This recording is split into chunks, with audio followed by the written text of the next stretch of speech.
everyone. Welcome to Today in Woburn. This is our last episode of 2021, which is so hard to believe, but very, very excited to dig deeply into some important topics today. We have special guests with us.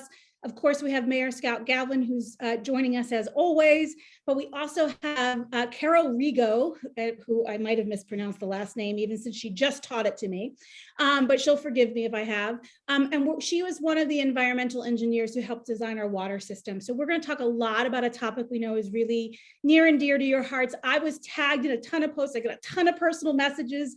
All of you have asked very, very good and very fair questions, and I'm thrilled that Carol's here to help us answer as many as we can with the information that we know today. And then we are going to end our episode today talking about our senior center and some of the excellent programming that's happening there and what's going on over the holidays. So thank you all for joining us, and welcome Carol and Scott. Thank you. Welcome. So, you know, we know that Woburn has a history with water treatment that makes us, I think, heightened and sensitive to all the important things that are happening in our drinking water. And there was a communication that went out recently that talked about PFAS. I'm not actually sure if that's a fair acronym to describe it that way or not. Before we talk and answer any other questions, I thought it might be helpful, Carol, for you to just you know, what is PFAS and why do we care about it and why are we measuring it in a new way? Okay, sure. So PFAS is PFAS, those 4 letters. And that's an abbreviation for a group of chemical compounds that are actually man-made compounds that have been used since the 1950s in a really wide range of products that we work with, we touch, we feel, we use every single day. So for example, you hear about firefighting foams, but it's also it could be in your jacket, your shirt, if it's water repellent, if it's in your nonstick frying pan, potentially, many consumer products. And these synthetic compounds have been used for a long time. And in more recent years, testing has been done to find them in the environment at lower levels than previous testing could find. And also testing has been done to assess the impacts of these chemicals over time. So that's why this is a new topic. In drinking water. Massachusetts only passed a regulation last year, which just became effective this past April. Great, thank you for clarifying that. Scott, I'm going to ask you the question, but because I think it's probably this next one is more appropriate for you, but please defer to Carol if it really should have gone to her. And you know, Carol and Scott, I'm going to try and direct to the person that I think is best, able to answer, but please correct me if I'm wrong. So Scott, this new regulation has been known for some time, but it only went into effect in April, as Carol described.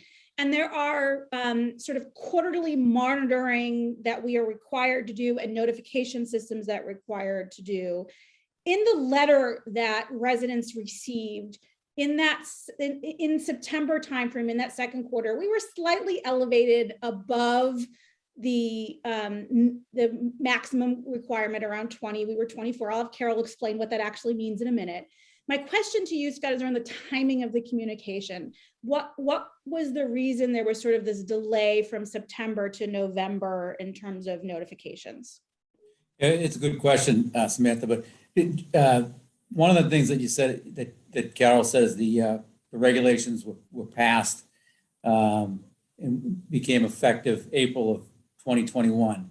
We've been very proactive prior to the time the regulations were promulgated and then actually went into effect. We've actually been testing for the past 2 years, and during those 2 years, we've averaged our average PFAS has been about 18 parts per trillion. So we've been looking at this at a longer term than a lot of communities, and I think we've been doing a good job with it. And you know, one of the things that we've talked about is the state is at the 20 parts per trillion that you mentioned, but the feds have a federal advisory, that's the EPA, that's been around since 2016, and those are actually the limit for PFAS is 70 parts per trillion. And that 70 parts per trillion is in effect in, I don't want to misspeak, but it's effective in many states across the country. So, there are two different standards going here, and we're under a stricter one, which we're going to comply with, and we've been doing a good job complying. But when you talk about the second quarter, where we were slightly elevated over the state's new 20 parts per trillion, there are a number of different tests that had to be done. Of course, there is a lag on the test results. They don't come back, even though they say for September, the test results don't come back in September. They come back, and then they have to go through quality control. And Carol's more qualified than me to speak about, but they go through quality control not only at our testing, but also at the DEP. And there were some discrepancies in our testing. And then when the test results are finalized and we get them, then we have to have notification. We follow notification requirements that the DEP sets out. And then those have to be approved by DEP. So there is a lag when all this happens, and then the letter went out. So, we were following the timelines that we were given, and we work with the information we have. And, this is like Carol said, it's very new with the DEP, and we all want to make sure we get things right. And that's what we did. And the lag is just part of the process. And Carol, if you want to follow up on that, if I misspoke on anything. No, I think you're right on the money. There is a procedure that is in place where the results are submitted by the laboratory, and then they have to undergo a second QA/QC check and acceptance. And then even when that happens, then you have to wait until all the results are available and approved. And then the determination can be made of the quarterly average. So by the time all those things take place, even though, as the mayor said, that even though the sample was collected in September, by the time all those other things fall into place, according to the regulatory process, it takes a little bit of time. Great. So we are fortunate. So from a quarterly perspective, thank you. That's really helpful understanding. I know I didn't understand anything about the way the process works. We do, however, have October and November monthly numbers available on our website. So is it safe to assume that we will, on an ongoing basis, for people who want to monitor and have that data more in real time, perhaps not fully vetted through the whole process, that data will continue to be posted on the website on a monthly basis, or was that an exception? No, we actually have been posting that information on the city's website. Okay. I think since June we've had it on there, and it's been right on the city's website. So we have been, and we intend to continue posting that information. Great, I appreciate that. So let's talk about the effects. So my understanding from reviewing your presentation, Carol, that you provided to the City Council, as well as digging around the website, which actually does have quite a wealth of information on it, is that we didn't have an identifiable source that spiked. We did have some increases in September, October, and didn't seem to be an identifiable source. Correct. Right. So given that, there are women who are pregnant, have been pregnant, nursing, or immunocompromised, which the guidance that's on our website says, if you exceed the 20 parts per trillion, you should not consume the water in terms of drinking and cooking. For people who were not aware, who consumed during that period of time, I think there's a lot of anxiety and nervousness about it. What should they look for? How nervous should they be? And of course, what should they be doing moving forward? Well, the guidelines that are established by the DEP, the level of 20 parts per trillion, is done based on fairly conservative approach. And it's also done with factoring in what they call sensitive subgroups or sensitive populations, as you mentioned. So nursing and pregnant women, people who may have immune compromised systems. So the regulations are done with, a bit of conservativeness because, that's the way you should do things, right? So, I can't say for sure exactly because I'm not a public health expert, But I do think that, there is a bit of conservativeness built into the way the regulations are calculated. If people have personal concerns, about a direct health issue, then they should speak to their medical provider. Because we can't, as water professionals, we can't know the person's specific situation. Okay.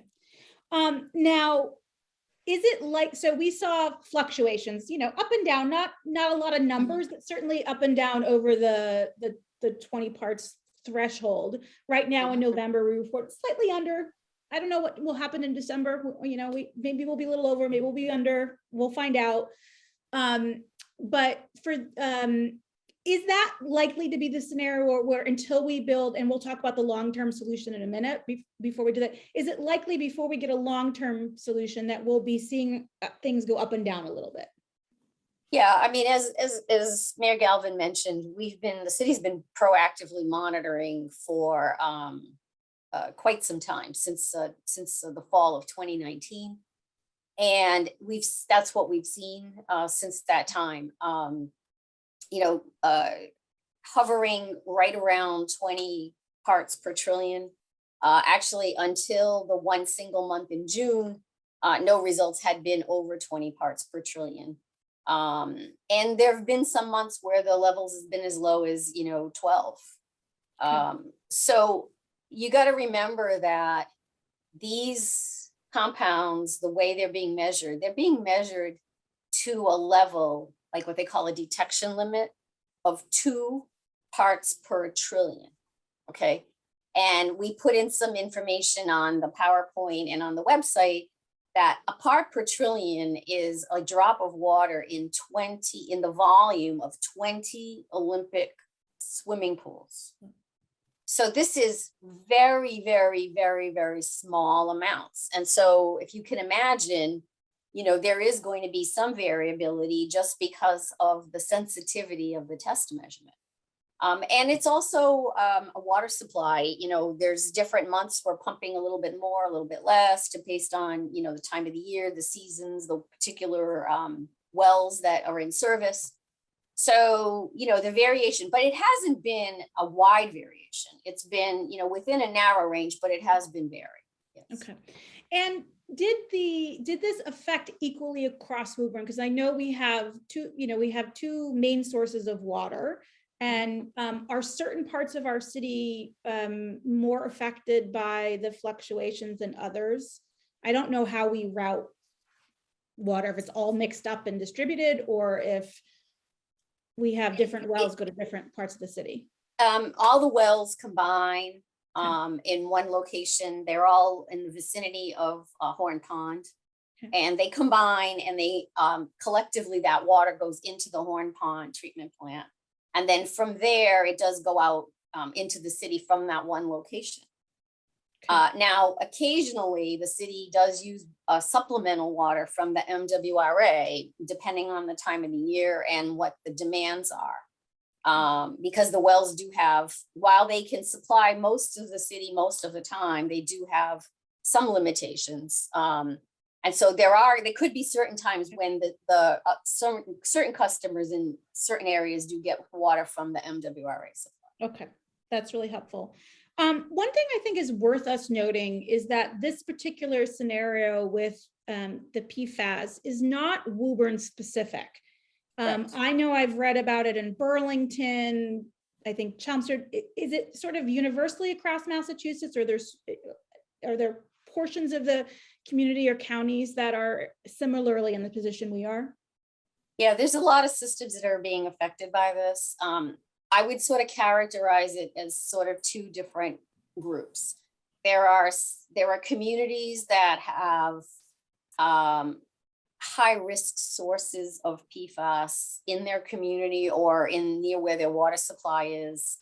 And they have been impacted by those sources. So for example, if there's like a firefighting training center where the foams were used, or if there's like a military base or an airfield, then you tend to find there's a relationship between those types of sources.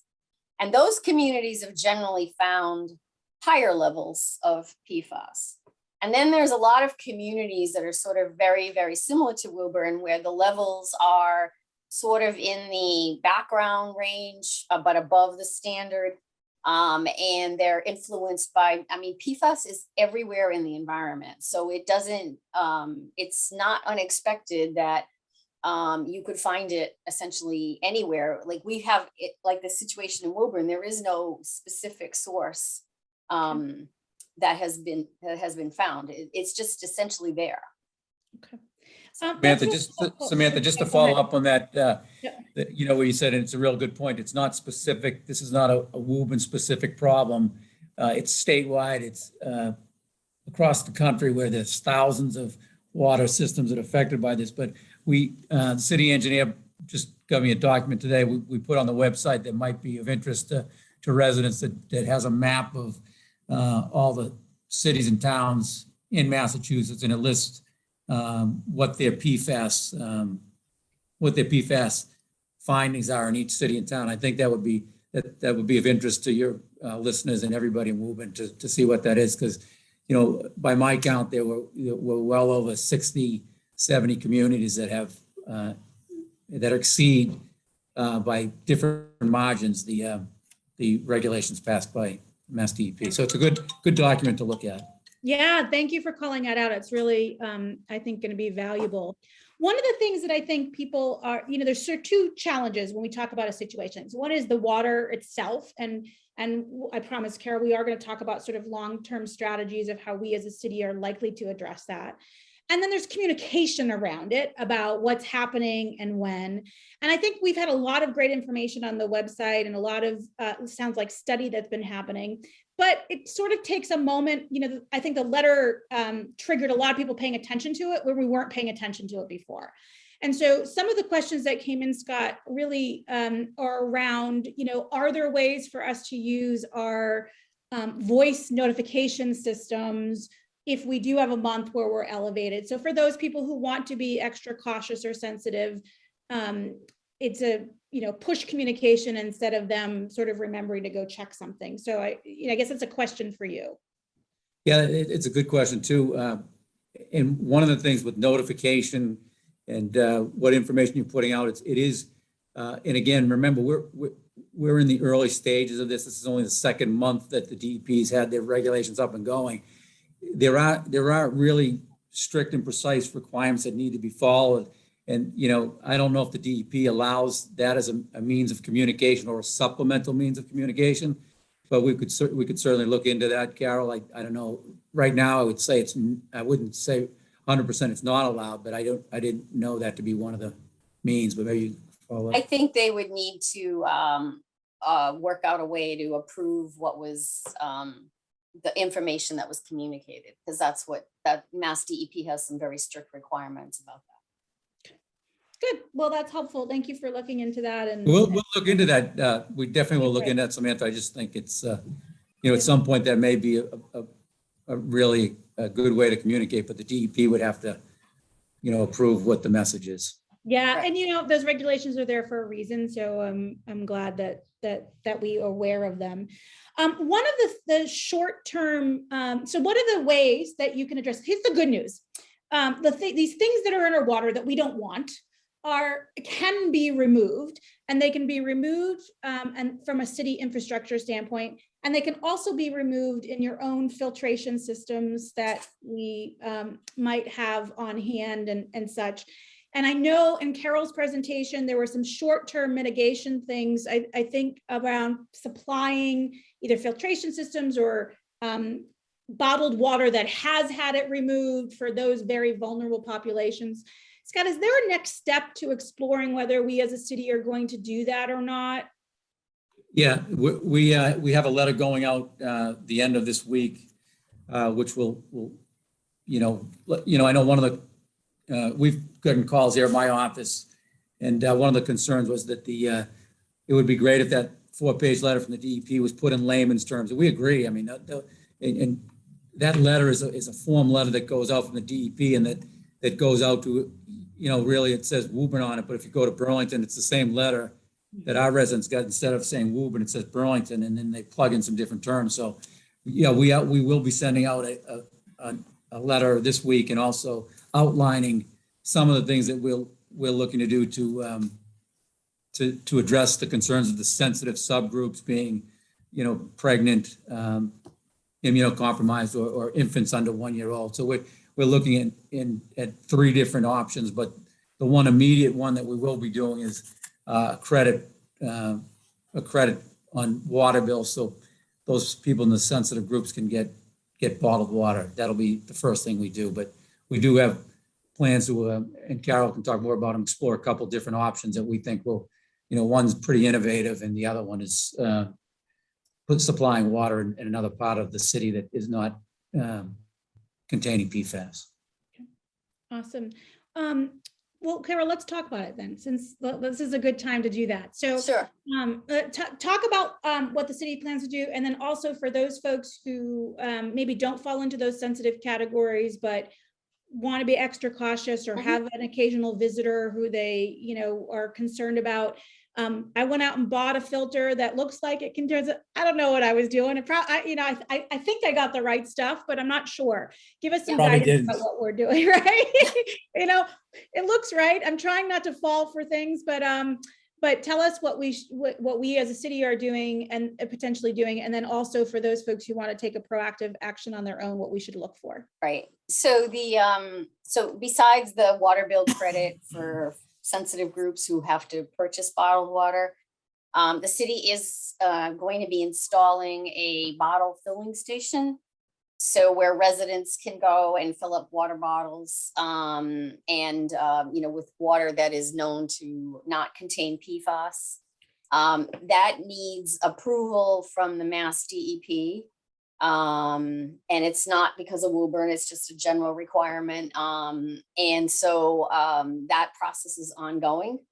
And as soon as the DEP gives their approval, then the city will be able to install the unit. I believe the unit's actually already been, it's been purchased and it's actually already arrived at the city. It's just that we got to go through the review process to make sure that the DEP approves of where we're putting it and how it's being done. So as far as filters go, and you cited your own example of trying to find the right one.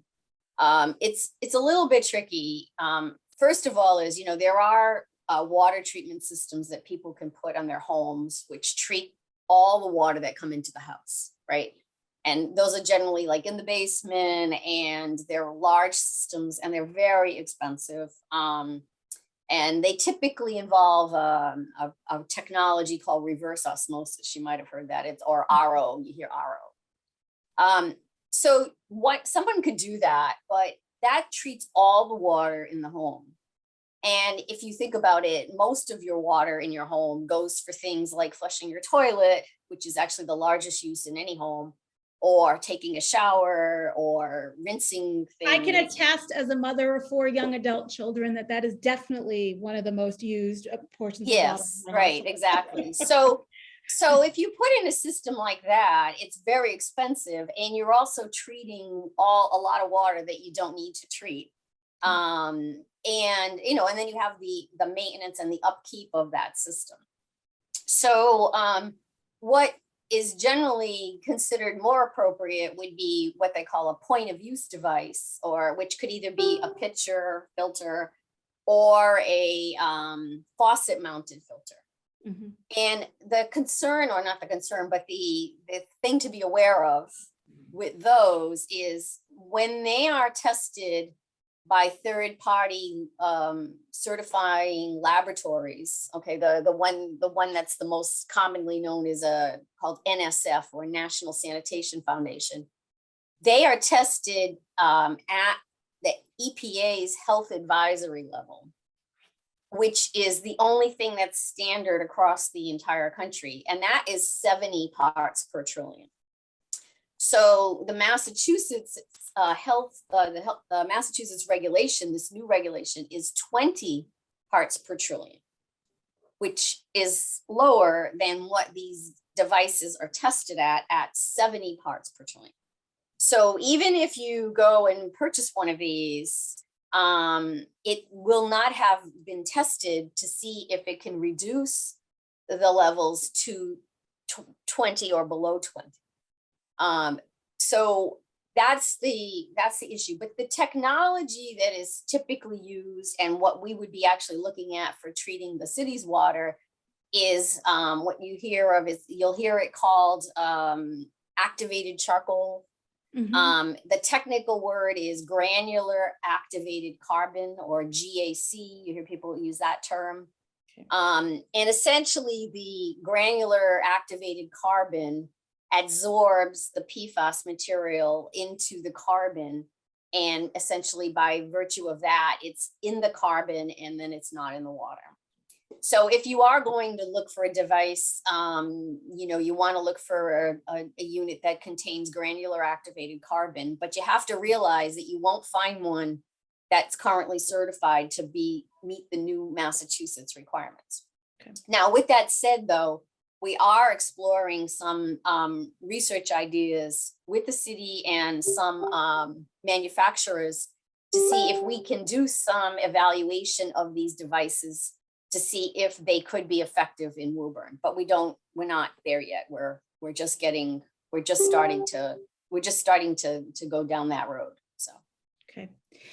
Thank you. That's really helpful to know for people to look at. And the same thing for bottled water. Bottled water feels good, but my understanding is, environmental impact aside around purchasing plastic bottles, bottled water is highly variable, not just for PFAS, but in terms of lots of elements about what it actually filters and prepares before it in there. So Correct. Many different brands, you'd really have to do some work to determine if this particular element is, I don't know if it's an element, but this particular thing, you tell me what to call it, is compound. You can call them compound. compounds. Yes. Thank you. Yes. Compound is in the water or not, or tested for in water. So, right. So Massachusetts DEP, we keep talking about DEP, right?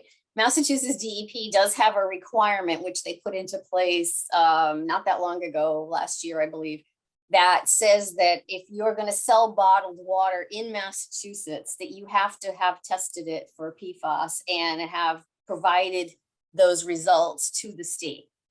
And that's because a few years ago, 2, 3, 4 years ago, there were companies selling bottled water. People were finding PFAS in like their private wells, and they would go out and buy bottled water. And then it became discovered that the bottled water actually contained higher levels of PFAS than their own water. So states have, and I think New Hampshire has a similar thing, and probably others, where if you're going to sell bottled water in Massachusetts, you have to have it tested and have shown the results to the state. There were some bottled water supplies that actually had to shut down because they had high levels. Sure. Yeah. Thank you for sharing that. I think that will provide a lot of peace of mind for folks, knowing that is protected by the state. Let's talk long-term infrastructure. So in the presentation that you gave, there is, and as you just described to us, there's known technology that can address, maybe not removing 100% of PFAS, but certainly getting way underneath the current requirement. And we know how to do it. The question, in the proposal that was shared, it looked like, it'll be 2024 before a system like that can be operating. Tell us about why it takes so long, and what are the steps that we as a city are taking to move in that direction? I'll explain the process and outline the steps, and then the mayor can add some specifics. So, when you put in any kind of drinking water treatment in a public water system, there are several steps that have to be, that you have to go through. So one of them is there's generally a testing phase that occurs where you test the technology and you make sure that it's going to do what you think it's going to do and what the conditions are for that. Mm-hmm. And so that's ongoing. we're certain that the technology that we're looking at, granular activated carbon, will remove PFAS.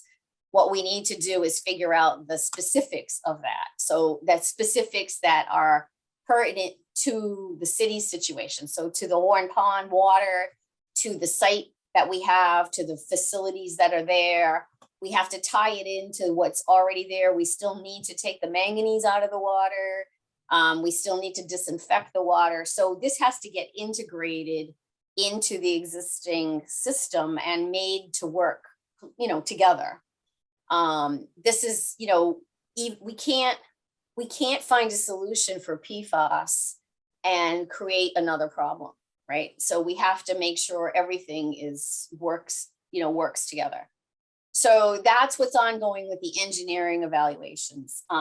Then after the initial evaluations, then once the state, the DEP again, once they review this, then we would do the detailed design of the treatment facility, which would be like I said, would fit into the existing treatment at the Horn Pond site.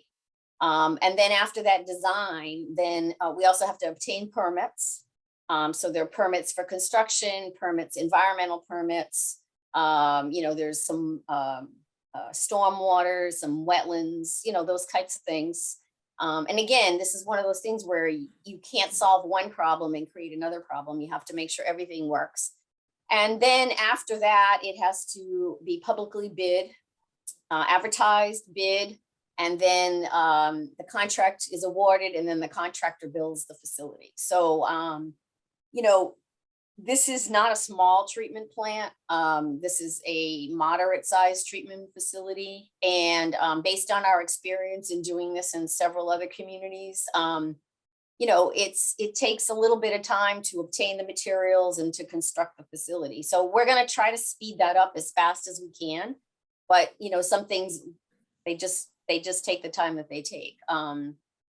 So we don't want to, we want to do this as fast as possible, and we want to do it right.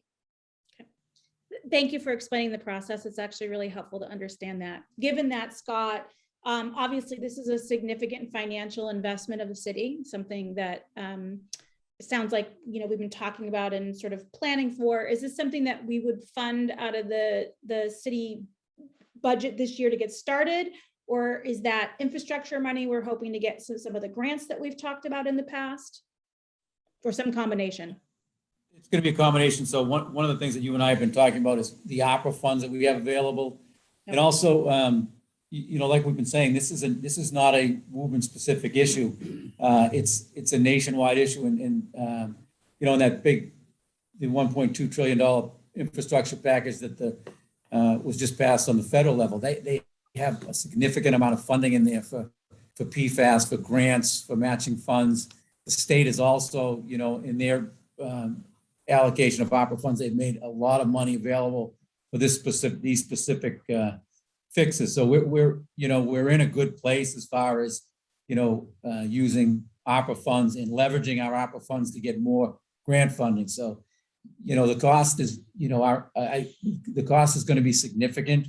And, that's why we've been watching this too for the past couple of years and seeing where we are, with our numbers. And again, I want to reiterate that over 2 years, we're still at 18 parts per trillion, but, it's regardless of that, the DEP still wants you to get well under those numbers, and we're committed to getting under those numbers to be comfortably under them. So we don't have, so we're not, knocking on the door of 20. We want to be well below that and, get the PFAS out. And we're committed to, on our end, to providing the funds. And we've got CDM who's well familiar with our treatment plant. They've done a great job, and we're confident that we're going to get this done. We're the time frame we're hoping is 18 to 24 months. If we can get done quicker than that, we will. But that seems about the time frame.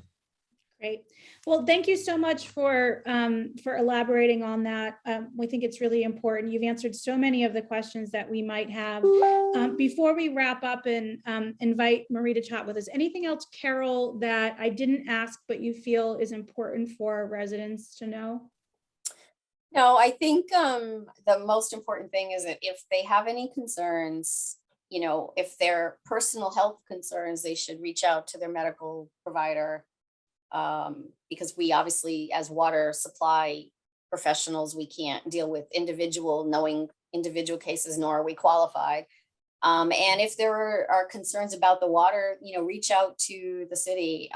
They've been fielding a lot of calls. They've been hearing people's concerns, and the questions that people ask help shape what the city does. So it's a two-way street in terms of benefiting from understanding people's concerns. That's great. Thank you. Scott, anything that you want to add? I think, we'll check in regularly on it just because this is such a top of mind issue and it is a long-term plan. Hopefully we'll have some short-term fixes approved in terms of bottling stations or other creative things. And I know you're communicating out water credits for vulnerable populations and things. Anything else that you'd like to share with us? Just the same as what Carol said, is that if you have questions on any residents have any questions, they can call my office, they can call the water department, the city engineer, they can call DPW. But, certainly, we can give them information they need, point them in the direction that they need information.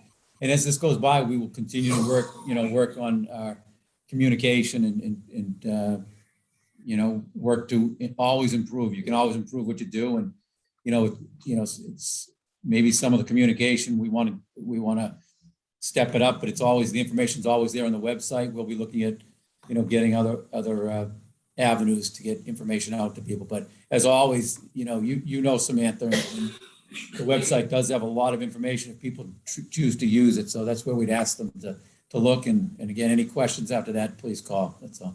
Yeah, thank you so much. And of course, viewers know if they have questions, and there's questions that a lot of people have, like we did today, we're happy to answer them and try and take some of the tech talk out. But Carol, you've been wonderful. I have no engineering skills at all, and really appreciate you taking the time to sort of talk through this in a way that we can, most of us can understand and take action on and feel comfortable with. So thank you so much.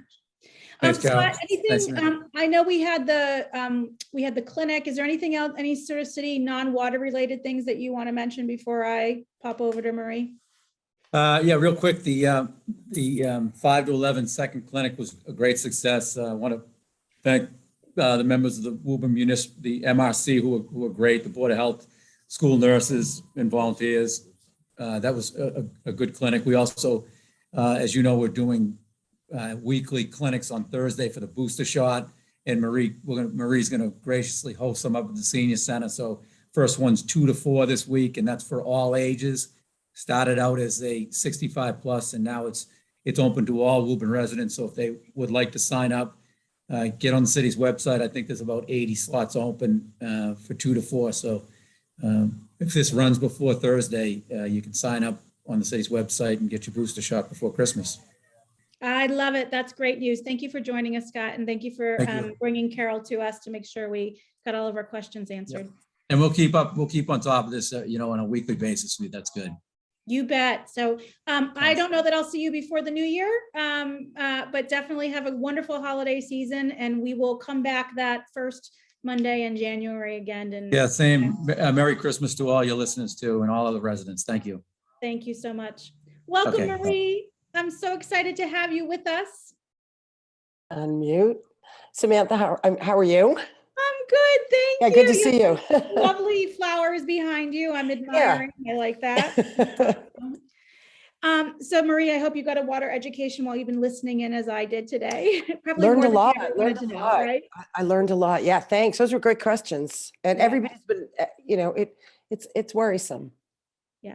And, I'm sure in our senior population, we have a number of people who have, health concerns and things. So hopefully this will be a good bit of information for them as well. Let's talk about all the goodness that's happening. I know you have been very busy. It sounds like we have a booster session happening, right? Yes. So Thursday, the 16th will be the first of a series. We're doing it 2 to 4 in the afternoon. We signed up over 60 seniors. It was kind of quick. So that will be moving forward. We won't have it on the 23rd, but then we'll pick it up again on Thursdays. We've got a great resource right here, and a lot of people were looking for it. So it's great to get one in before Christmas anyway. That's great. And do you know which vaccine company is there? Yeah, this one is the Moderna. Okay, great. So, And you can have Moderna even if you've had Pfizer or one of the other ones in the past, correct? yeah, Allison Roach and Megan Doherty at the Board of Health have been working. They've really been great. I mean, MRC's been great. The mayor's been supportive through the whole thing. So I feel like we're pretty lucky. Good. We are lucky. We're lucky to have you to help us do that. Tell us how the Senior Center is celebrating the holidays. Any interesting programs or anything going on that we should know about? Yeah, we've had a series of things sort of leading up to it. We've had a few sing-alongs. We've had little treats and stuff like that. We've got on this Thursday, the 16th at, I think it's at 12:15. We've got the Sweet Adelines, so their chorus. Ellie Collins is one of our board members, and she's one of the Sweet Adelines, so that's going to be a nice performance. Also on that day, we're going to give out some grab bags that were put together by Mary Petaruto's civics class at the Joyce Middle School. Great group of students that have been working with us. So it's things like mouthwash, toothpaste, gloves, winter kinds of stuff, hand That's cream. wonderful. Yeah, so they came and they put all that stuff together, so we'll give that out. It's the Junior Girl Scouts.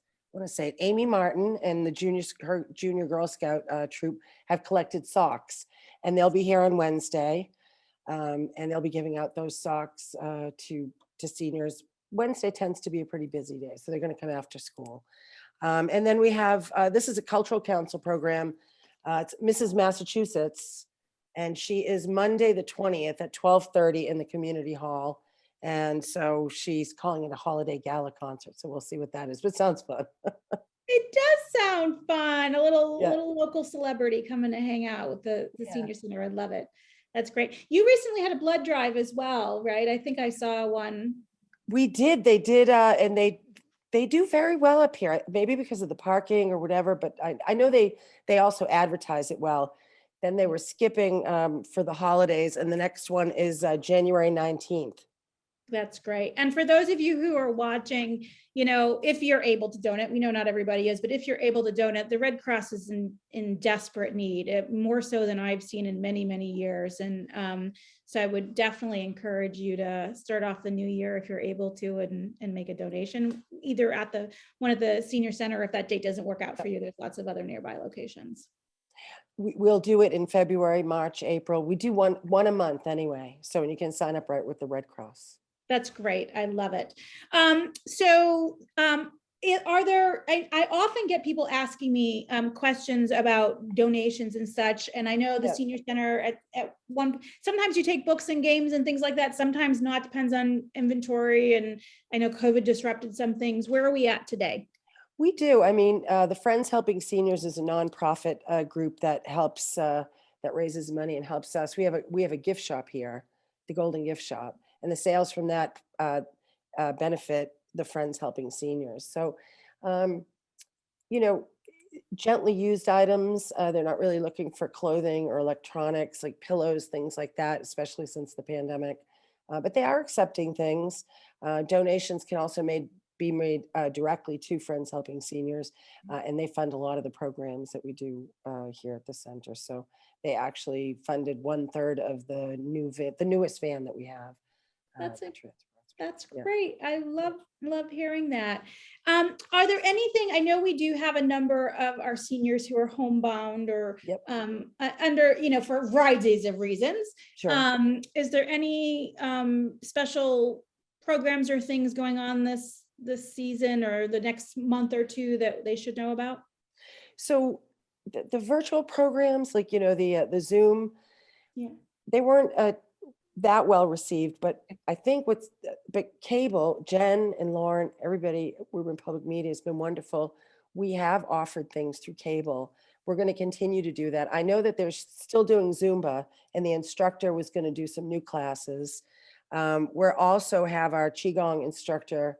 I'm going to have her reach out over the winter, that if maybe she could record something. I think it works better on cable because then they can tune in and we can let them know when it's on. We're a big Um, fan of cable TV on this show. Yeah, I tell you what, they've been great. And anytime we've had, I remember we had some Shine, explanation about Shine benefits and the upcoming, programs with counselors and stuff. And they were, so cable was a great way to reach people. So we'll try some other stuff, we'll try some other stuff. But I think that like a gentle stretch, last winter we had a coffee chat. So we could do those we'll do those via Zoom.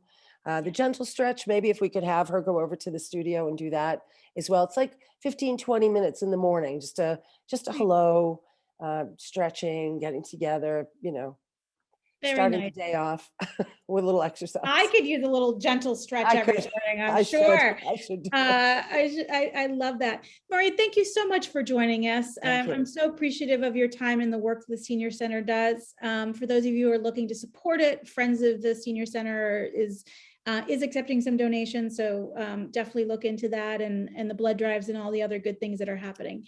Can I And mention one more thing? Oh, of course, please do. So one really big thing, we're constructing some pickleball courts out near our community garden.